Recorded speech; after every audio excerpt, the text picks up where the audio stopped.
Нуржан Кармабековна, кандидаттарды текшерүү механизми бул жактан кандай жүрүп жатат?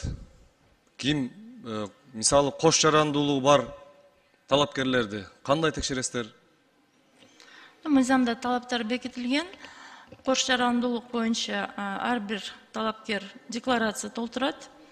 Мурда бар болсо, азыр жок болсо, ошо кош жарандуулук ошол боюнча маалымат берет. Анткени биз тийиштүү реестр менен дагы карап чыкканга тактоого.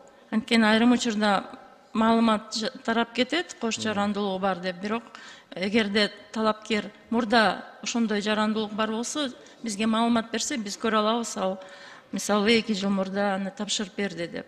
Анан текшерүү электрондук форматта жүргүзүлөт.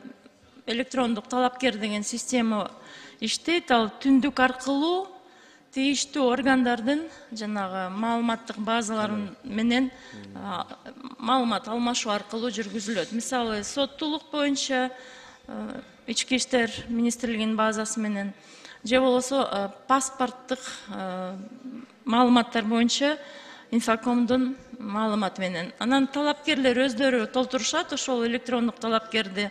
Пин номерин киргизгенде жана автоматтык түрдө бар болгон базаларда бар болгон маалыматтар автоматтык түрдө анкетага толтурулат. Анан ар бир талапкер өзүнүн декларациясын берет. Мен берген анкетага толтурулган маалыматтар так жана анык деп далилдейм деп. Ошонун негизинде жоопкерчилик жөнүндө дагы кол коюп берет да. Түшүндүм. Нуржан Кармабековна, ушул боюнча текшерүү механизмин АШКалар жүргүзөбү же сиздер жүргүзөсүздөрбү? Аймактык шайлоо комиссиясы тактайбы? Кош жарандуулугу бар же жок экендигин ким тактайт? Себеби механизмде бир топ түшүнбөстүктөр болуп атат да бул жердечи. Азыр мына ноокатта жергиликтүү кеңештерде кээ бир кандидаттардын кош жарандуулугу бар.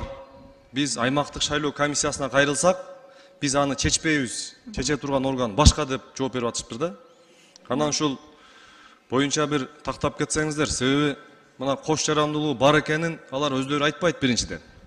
Экинчиден эртең шайлоо бүткөндөн кийин кайра такталып калган болсо, бул бир топ жоготууларга эле учурайбыз да. Ушуну бир текшерүү механизмин күчөтүшүбүз керек да.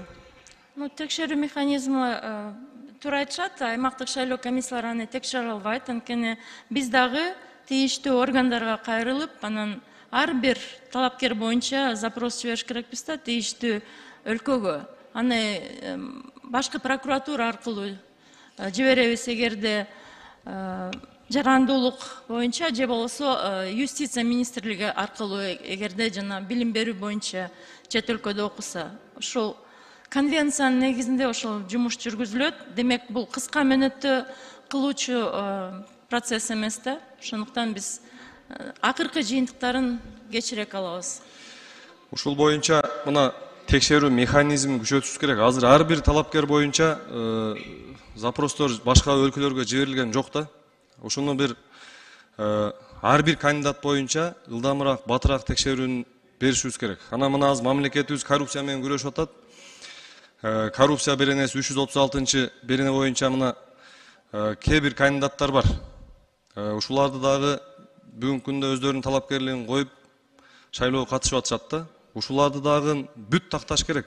Себеби соттун чечими чыккан эмес. Соттуулугу жок деген маалымат берет азыр. Маалыматты алгандачы. Ушуну да бир карашыбыз керек да. Соттуулук жок деген маалыматтар боюнча айтып кетет элем. Бул Ички иштер министрлигинин маалыматтык базасы жана Ички иштер министрлигинин жоопкерчилиги. Алар соттуулугу жок деген учурда биз аны официалдуу түрдө кабыл алып, ошонун негизинде иштейбиз. Анткени биздин айгарым укуктарыбызда жок да, биз аны аныктабайбыз. Бирок соттуулугу бар болсо, жарандар арыз берсе, биз аны текшерип беребиз кошумча. Анткени азыр бир маселе бар, бул жанагы соттун чечимдери өз учурунда ошол базага жөнөтүлбөйт, сотту система аркылуу тарабынан. Демек, кичине бир кечигип барганда ошондо жанагы маалыматтар туура чыкпай калышы мүмкүн. Бирок индивидуалдуу түрдө ар бир арыз боюнча биз маны тактайбыз. Анан ушул АШКнын төрагаларына бир эскертип кетсеңиз, кандидаттарга аябай орой мамиле жасап атышыптыр да. Ушуну бир барганда жакшы кабыл алып, ошол жерде толук түшүндүрүү иштерин жүргүзсө. Ноокат аймактык шайлоо комиссия жөнүндө айтып атасызбы? Шайлоо комиссиясынын төрагасы ошол АШКларга бир эскертүү берсеңиз, барган кандидаттарды жакшы кабыл алып, жакшы мамиле жасаш керек да. Ушуларга бир эскертүү берсеңиз.